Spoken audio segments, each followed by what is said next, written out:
Hello everyone, मैं doctor Tanuja कुमारी आप सभी का स्वागत अपने यूट्यूब चैनल में करती हूँ। आज मैं आप लोगों से the economic condition during the Delhi सल्तनत पीरियड के विषय में बात करूंगी। यदि हम दिल्ली सल्तनत के विषय में बात करते हैं तो यहाँ पे ये कहा जा सकता है कि दिल्ली सल्तनत को उसके अर्थव्यवस्था के लिए तथा भारत में दिल्ली सल्तनत के दौरान या इस शासनकाल के दौरान जो आर्थिक परिवर्तन हुआ था उसने भारत के आर्थिक परिवेश को बदलने का कार्य किया था।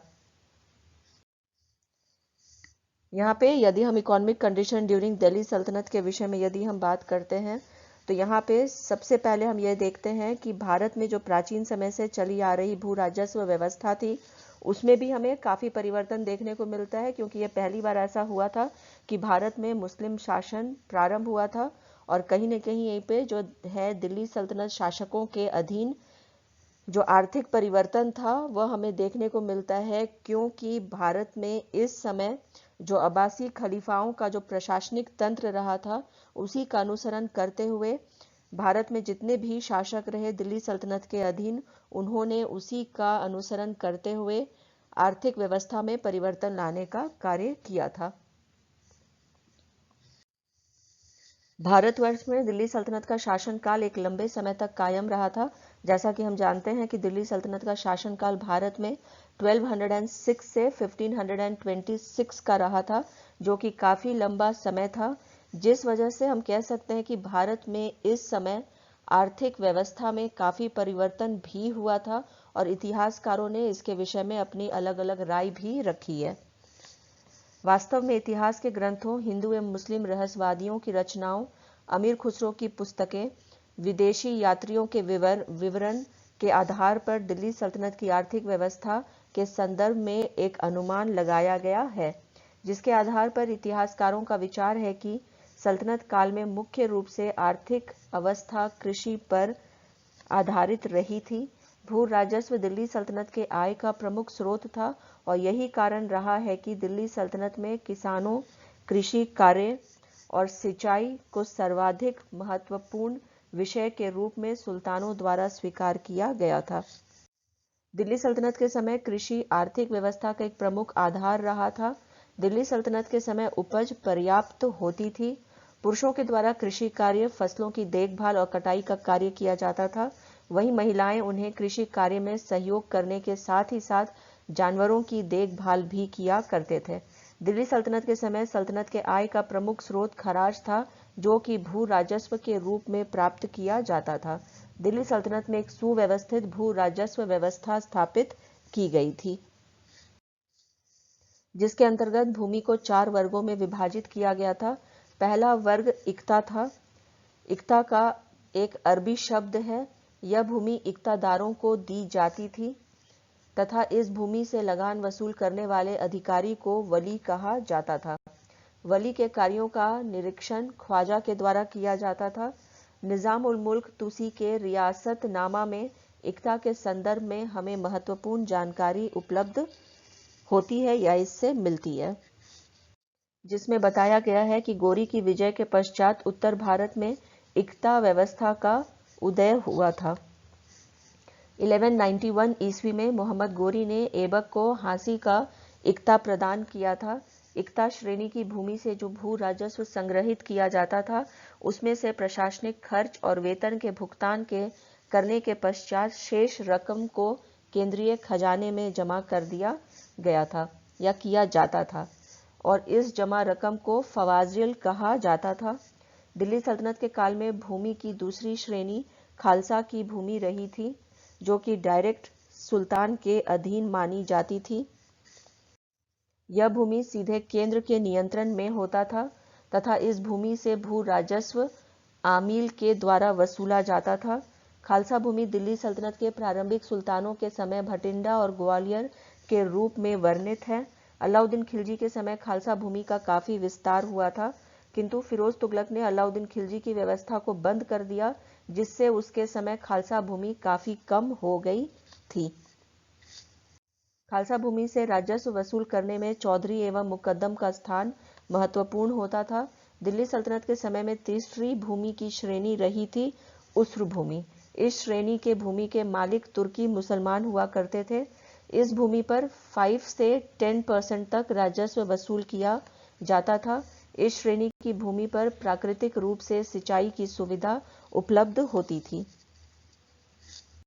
कुछ इतिहासकारों का मत है कि इस श्रेणी की भूमि पर जहां सिंचाई की सुविधा राज्य के द्वारा प्रदान की जाती थी, वहां भूमि कर कुल उत्पादन का 1/5 भाग होता था। यदि कोई हिंदू इस श्रेणी की भूमि को मुसलमान से खरीद लेता था तो उसे उस भूमि पर उस बदले खराज देना पड़ता था। उल्लेखनीय है कि यदि कोई मुसलमान किसी हिंदू की जमीन खरीदता था तो उस खराज का परिवर्तन उसमें नहीं किया जाता था। दिल्ली सल्तनत के समय भूमि की चौथी श्रेणी इनाम तथा वक्फ की भूमि रही थी। भूमि की यह श्रेणी कर से मुक्त होती थी तथा इस पर वंशानुगत अधिकार होता था। कुछ इतिहासकारों के द्वारा भूमि की एक अन्य श्रेणी सामंतों की भूमि का वर्णन किया गया है, जिसके अंतर्गत ऐसी भूमि को रखा गया है जो मुख्य रूप से हिंदू राजाओं और जमींदारों को दी जाती थी तथा इस भूमि से निश्चित मात्रा में प्रति वर्ष कर प्राप्त किया जाता था। यहाँ पे हम देख सकते हैं कि जितनी भी जो भूमि व्यवस्था रही थी दिल्ली सल्तनत शासकों के अधीन, वह काफ़ी सुव्यवस्थित रही थी तथा यह निर्धारित था कि किस तरह की भूमि से कौन सा और कितना कर वसूला जाएगा। जैसा कि हम जानते हैं दिल्ली सल्तनत के शासनकाल के समय में प्रारंभिक तौर से ही साम्राज्य का विभाजन इक्ता में किया गया था तथा इक्तादारों का भी बहुत महत्वपूर्ण योगदान भू व्यवस्था तथा उसके द्वारा वसूले गए कर में भी होता था। दिल्ली सल्तनत के समय भू राजस्व के संग्रह के लिए मुख्य रूप से 3 पद्धतियों को अपनाया गया था। पहली पद्धति थी खेत बटाई, जिसके अंतर्गत खड़ी फसल में राज्य का हिस्सा निश्चित कर दिया जाता था और फसल कटने के पश्चात उसे राजस्व के रूप में प्राप्त कर लिया जाता था। भू राजस्व संग्रह की दूसरी पद्धति थी लंक बटाई, जिसके अंतर्गत फसल को कटने दिया जाता था तथा फसल काटने के बाद उसमें से भूसा अलग करने से पहले ही राज्य का हिस्सा निर्धारित कर दिया जाता था। भू राजस्व संग्रह की तीसरी पद्धति राज बटाई थी। इस पद्धति में तैयार फसल में से फसल कटने के बाद उसमें से भूसा अलग कर दिया जाता था और बचे हुए अनाज में राज्य को राजस्व प्राप्त होता था। तो यहाँ पे हम ये देख सकते हैं कि भू राजस्व के संग्रह के लिए जो भूमि थी उसे 3 पद्धतियों में विभाजित किया गया था और उसी के अनुसार यह निर्धारित किया जाता था कि किस भूमि से कितना राजस्व वसूला जाएगा। दिल्ली सल्तनत के सुल्तानों द्वारा यह देखते हुए कि राजस्व का एक प्रमुख स्रोत कृषि से प्राप्त आय है, सुल्तानों द्वारा कृषि भूमि की सिंचाई की पर्याप्त व्यवस्था करने का प्रयास किया गया था। इतिहासकारों का मत है कि मोहम्मद बिन तुगलक ने किसानों को सिंचाई हेतु कुएं की खुदाई के लिए ऋण प्रदान किए थे। इस समय भूमि की सिंचाई करने की एक नई तकनीक का आविष्कार हुआ था, जिसे गियर प्रणाली कहा जाता है तथा इसे साकिया के नाम से जाना जाता है।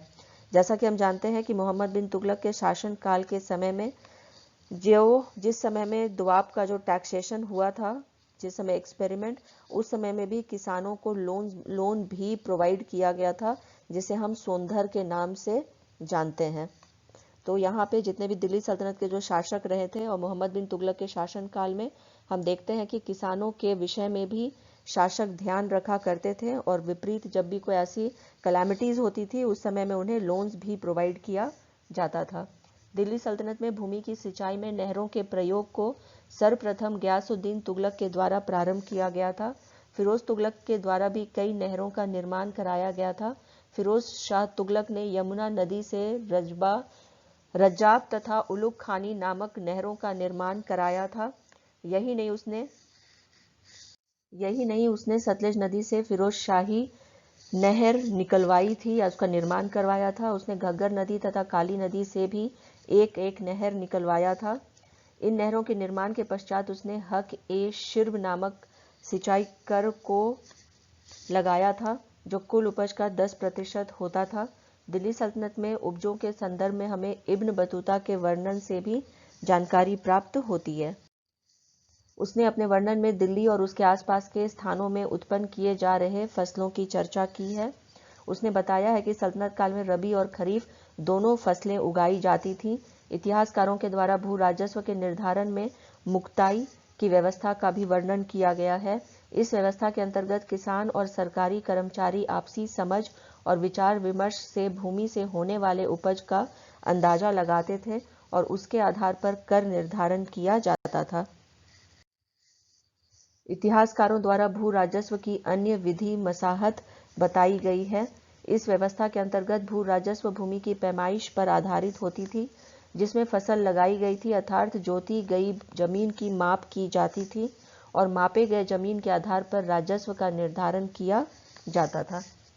तो यहाँ पे हम ये देख सकते हैं कि सल्तनत काल के समय में भू राजस्व व्यवस्था पर विशेष ध्यान दिया गया था, क्योंकि अर्थव्यवस्था का मुख्य आधार या साधन भू व्यवस्था ही रही थी तथा इससे जो कर प्राप्त होता था उसी से अधिकांश जो आर्थिक बोझ केंद्र सरकार पर पड़ती थी उसका निर्वहन भी इसी के द्वारा किया जाता था। इस वीडियो में मैंने आप लोगों से जो कृषि कार्य तथा उससे संबंधित जो सिंचाई व्यवस्था रही थी तथा उस पे जो कर वसूला जाता था, भू व्यवस्था किस प्रकार की रही थी तथा भू राजस्व व्यवस्था जो वसूला जाता था वो किन अधिकारियों के द्वारा वसूला जाता था, इन सभी के विषय में इस वीडियो में मैंने आप लोगों से चर्चा की है।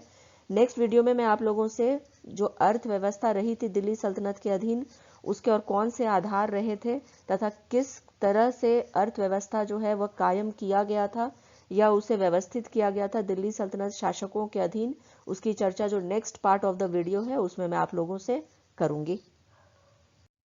यदि आप लोगों को ये video economic condition during the Delhi सल्तनत के समय में जो रहा था पसंद आया हो तो प्लीज़ इसे लाइक करें, शेयर करें और सब्सक्राइब करें।